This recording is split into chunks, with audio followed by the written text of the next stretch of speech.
Okay, so after mRNA is processed, it goes to the cytoplasm, and in the cytoplasm are ribosomes, and there the next step takes place.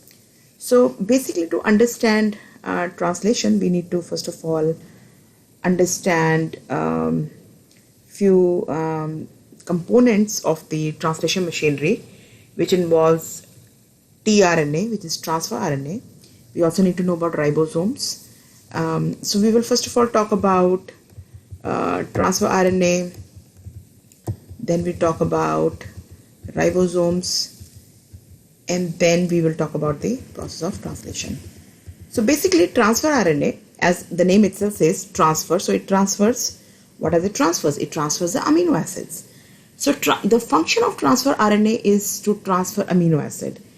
And how does transfer RNA transfers amino acid? This is let me show you the structure of transfer RNA. So this is the transfer RNA. So first of all, it's RNA, so it's single stranded. This is the 3' side of the transfer RNA, and this is the 5'. So this side is the side 3' end of the transfer RNA is that end where the amino acid is attached, and here is an anticodon. So we just talked about mRNA has codons. So transfer RNA has an anticodon. So anticodon is complementary to the codon. So this anticodon recognizes the codon on mRNA. Okay, so this is the structure of transfer RNA. It is basically looped here. You can see it's all because, but remember that transfer RNA is single stranded. It has just got looped here, and that this looping of the transfer RNA is because of the hydrogen bonds which form between the complementary bases in the same strand. So in some of the books you will see the structure of transfer RNA like this, or it is written, it's shown like this. So basically there are two parts of the transfer RNA. On the 3' end, amino acid is attached, and on the other side is anticodon.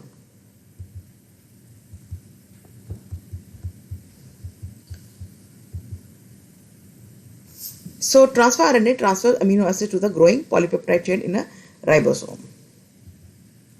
So this is the translation machinery. Basically, this is the ribosome.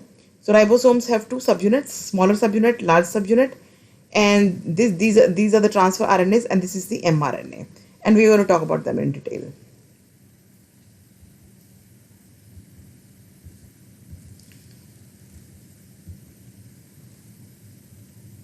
Now, the transfer RNA, as it transfers the amino acids, those amino acids are attached to the transfer RNA with the help of the enzyme called amino acyl tRNA synthetase. So with the help of this enzyme, the amino acids are attached to the transfer RNA. So you can see this is the enzyme, okay, and the amino acid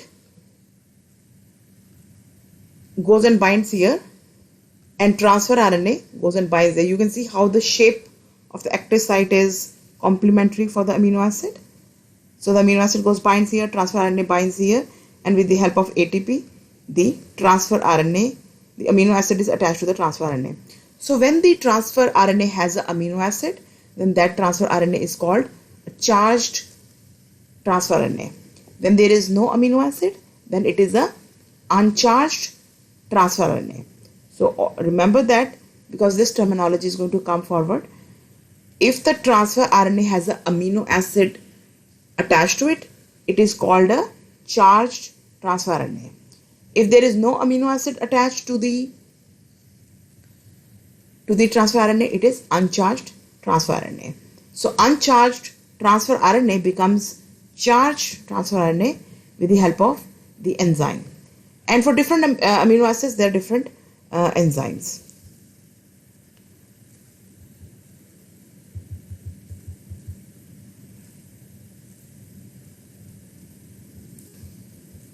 Okay. Okay, before we go and talk about ribosomes, something important I would like to tell you is about Weibull effect. Now, what is Weibull effect? So, we just talked about transfer RNA. There are 45 transfer RNAs. Okay, there are 45 transfer RNAs and there are 20 amino acids, right? And there are how many codons? 61 codons, right? So there are 45 transfer RNAs, 20 amino acids, and for 20 amino acids there are 61 codons. So transfer RNA, as we just discussed, it has a anticodon, right? On this side is the anticodon. This is the anticodon. And this anticodon goes and binds or recognizes the codon. So anticodon is complementary to the codon. The codon on mRNA is okay. So now there are 45 transfer RNAs. There are 45 transfer RNAs and there are 61 codons. Some of the transfer RNAs, this is what is called the Weibull effect. Now, how one transfer RNA can recognize more than one codon? The reason is the third ribonucleotide in some of the transfer RNAs is modified and it can recognize actually more than one nitrogenous base. Like G usually recognizes C, but there is some modification in some of the nucleotides in the third ribonucleotide in the transfer RNA that modified nucleotide can recognize, if it is G, it can recognize C also, it can recognize A also. So this effect is called Weibull effect. So flexible pairing at the third base of the codon is called Weibull and allows some transfer RNAs to bind to more than one codon. Okay, so that is what Weibull effect is. There are 45 transfer RNAs, 61 codons. So some of the transfer RNAs can recognize more than one codon. So how is it possible? Because at the third base in the anticodon is modified and it can recognize more than one nitrogenous base or a nucleotide in the codon. So the third one is modified and because of that it can recognize more than one base in the, if it is G, it is C as it does normally, but also it is A, it can recognize T. So this is called Weibull effect. Okay, now let's talk about ribosomes. Okay, ribosomes, basically you need to know that ribosomes, they have two subunits. One is the small subunit, another is the large subunit. On the smaller subunit, it has a mRNA binding site. On the larger subunit, there are three sites. There is a P site, A site and the E site. E site is the exit site. A site is a site where the new transfer RNA enters. And P site is a site on the ribosome where there is a transfer RNA on which the growing polypeptide chain is there. Okay. So this is the basic structure of the ribosome you need to know. And the ribosomes in the prokaryotes and eukaryotes, they are different. And there are some antibiotics which are against prokaryotic ribosomes. And here is the significance that the ribosomes in prokaryotes and eukaryotes are different because, as I said, there are some antibiotics which target prokaryotic ribosomes. If the ribosomes in both the prokaryotes and eukaryotes were same, then these medicines were not possible because then these antibiotics would have attacked the eukaryotic ribosomes also and they would have affected the eukaryotic cells also. So then those medicines would not have worked. So this is the significance of the ribosomes being different in prokaryotic and the eukaryotic cells. So this is the smaller subunit of the ribosome, and here is the mRNA binding site, and this is the larger subunit of ribosome. Here is A site, P site and E site. E site is a site on the larger subunit where the transfer RNA can exit. Here is the site for here is a site on the ribosome, larger subunit of ribosome, where the transfer RNA will be there, on which the growing polypeptide chain is there. And A site on the ribosome, on the larger subunit of the ribosome, is that site where the new transfer RNA will enter and it will bring the new amino acid. Okay, that's the basic structure of the ribosome, the smaller subunit and the larger subunit. And you can see here, this is the mRNA and it binds on the smaller subunit. This is the larger subunit, and here are the transfer RNAs, and we are going to discuss in detail. Okay, there are three stages of translation. First is initiation, then elongation and termination. And every stage requires some protein factors, and energy is also required, of course. Okay, so let me first of all talk to you about the initiation step. Now, as the mRNA comes out of the nucleus, it is fully formed, matured form of mRNA. It comes and it binds to the smaller subunit of the mRNA, of the ribosome. Now, as I said, ribosomes have two subunits. These two subunits of the ribosomes are not together all the time. They are separate, okay? They associate only during the process of translation. So you can see here, this mRNA binds on the smaller subunit of the ribosome. Now the ribosome, the smaller subunit of the ribosome, it actually walks on the mRNA. It actually walks on the mRNA, and it will keep on walking till it finds the start codon, which is AUG. Okay. Once it finds the AUG, at this point, the transfer RNA with the amino acid methionine is recruited here. Okay. And at this point, the larger subunit of the ribosome also attaches. And that results in the formation of translation initiation complex. I would like to tell you something here, that as you know that start codon is AUG. So the anticodon on the transfer RNA is UAC. So this is the formation of the initiation complex. After that is elongation. Now what happens in elongation? Let's study from here. Now remember that, so when the important thing I would like to tell you here is, when the transfer RNA with methionine is recruited, it comes and binds on the P site. A site has to be always free because the new transfer RNA has to enter, and this new transfer RNA will bring the new amino acid. And which transfer RNA is going to come here and bind? It all depends on the codon in the mRNA. Just to give you example, suppose the next codon is GGC. I'm talking about codon. Codon is on mRNA. If the next codon is GGC, now the transfer RNA which will be recruited, suppose GGC is a codon which codes for the amino acid serine. Now the transfer RNA with the anticodon CCG will be recruited here, and it will bring the transfer RNA serine. So if it is GGC, so the transfer RNA will be here with CCG and it will be having serine. Okay.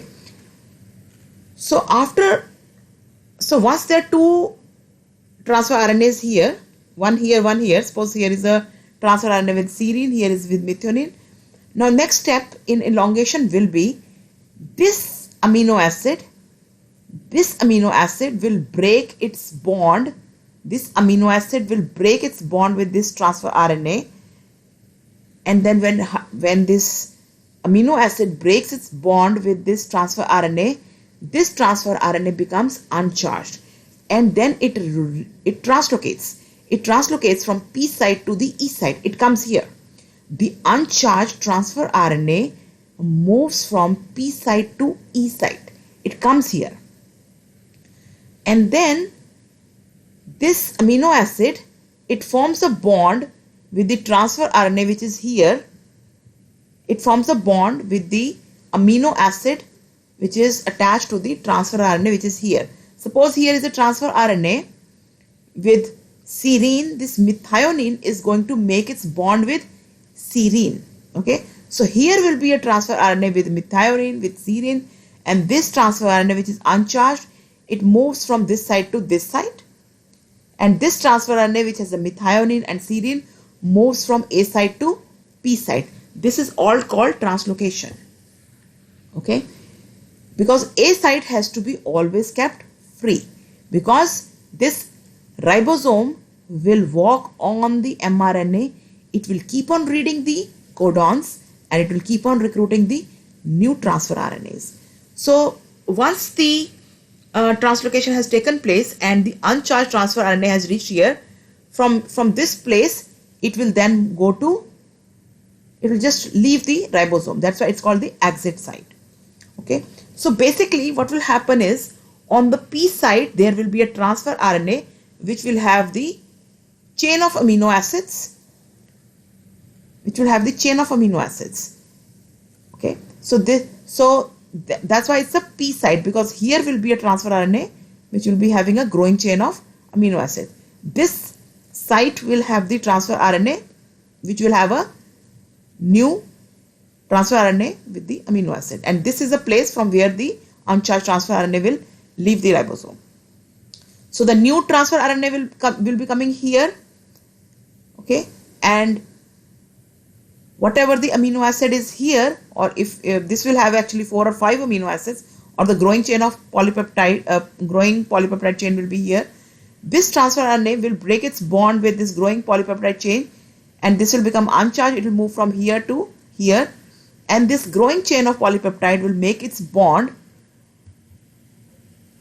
It's going to make its bond with the new transfer RNA, with the amino acid which is there on this transfer RNA, and this transfer RNA which will be having a growing chain will move from A site to P site, because A site has to be always kept empty. So this is elongation. Let me explain you more from here.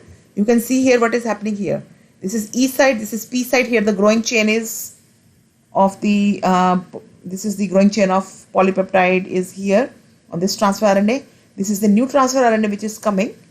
Okay, it will come here and bind here. Then this growing chain of the polypeptide, this growing chain of these amino acids, it is going to break its bond with this transfer RNA. This transfer RNA is going to become uncharged, and this growing chain is going to make its bond with this amino acid. Okay, now you can see here how the break is bonding, how the bond is breaking, and how this chain is making its bond with this amino acid, and this transfer RNA is becoming uncharged. So when this transfer RNA becomes uncharged, it moves from here to here.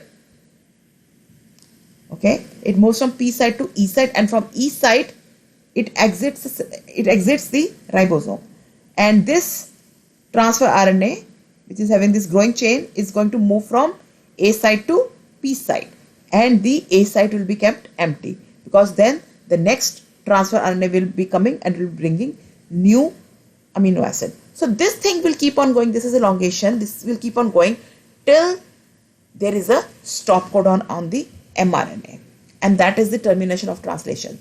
So when there is a stop codon, when there is a stop codon on the mRNA, at this point there is not a recruitment of the transfer RNA here in the A site, but instead there is the recruitment of the release factor. Now this release factor is a protein. It comes and binds here, and it helps in a hydrolysis reaction, and as a result of that, the bond between this transfer RNA and this growing polypeptide chain breaks, and as a result of that, this polypeptide chain becomes free. This transfer RNA becomes uncharged, and it moves from P site to E site, and from E site it is going to go out of the ribosome, and after that the both subunits of the ribosomes, they are also going to get disassociated. So the polypeptide chain is formed. Remember that this is a polypeptide chain. This is not a protein. So if you go back and check your chapter on biomolecules, you need to know what's the difference between polypeptide chain and protein. So once the polypeptide chain is formed, the two subunits of the ribosomes, they separate, mRNA separates, the release factor goes away, everything gets disassociated. After polypeptide chain is formed, there are many post-translational modifications. Which takes place to the polypeptide chain, and then eventually it folds. Some of the post-translation changes takes place, like some of the proteins gets glycosylated, which means the addition of the sugar chains. So many things takes place after the translation. They are called post-translation modifications, and then the protein further folds and attains its three-dimensional structure. Now, what is polyribosome?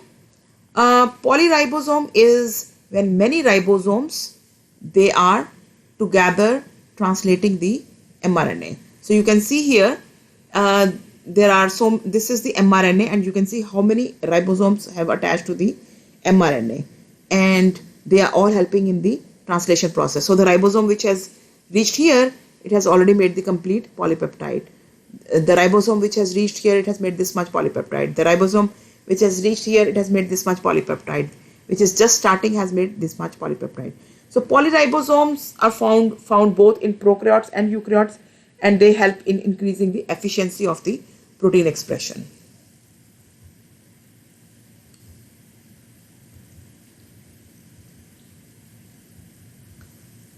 So this is all we have discussed. This is just a summary. You can go over them. And the last topic I would like to talk in this chapter is mutations. Now, what are mutations? Mutation is a sudden change it's a random change in the